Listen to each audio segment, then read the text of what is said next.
Hey everyone, today I'm going to show you how to fix the Steam failed to initialize error in GTA 5. Without any further ado, let's get started. First things first, click the search bar in the bottom left corner of your screen and type Task Manager.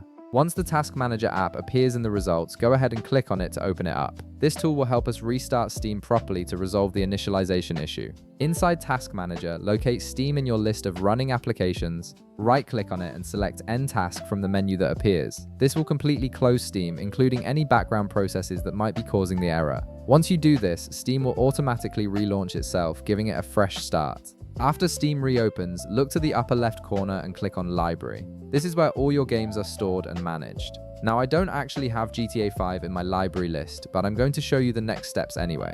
Let's pretend that I have GTA 5 or that I'm using GTA 5 so you can follow along with your own setup. In your library, right-click on GTA 5 and select Properties from the drop-down menu. This will open a new window with various game settings and options. In the left panel of this window, click on Installed Files. Once you're in that section, click Verify Integrity of Game Files. This process checks if any game files are corrupted or missing and automatically fixes them, which often resolves initialization errors. Wait for the verification to finish completely, as this can take a few minutes depending on the size of the game. Once verification is complete, restart Steam and try launching GTA 5 again. This should fix the problem for most users.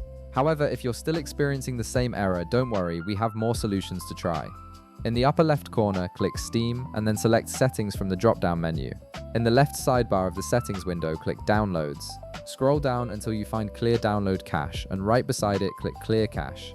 A confirmation pop-up will appear, so click Confirm to proceed. Clearing the cache removes temporary files that might be interfering with Steam's ability to initialize games properly. If the error still doesn't go away after clearing the cache, we'll try running Steam with administrator privileges. In the upper left corner, click Steam again and select Exit to completely close the application.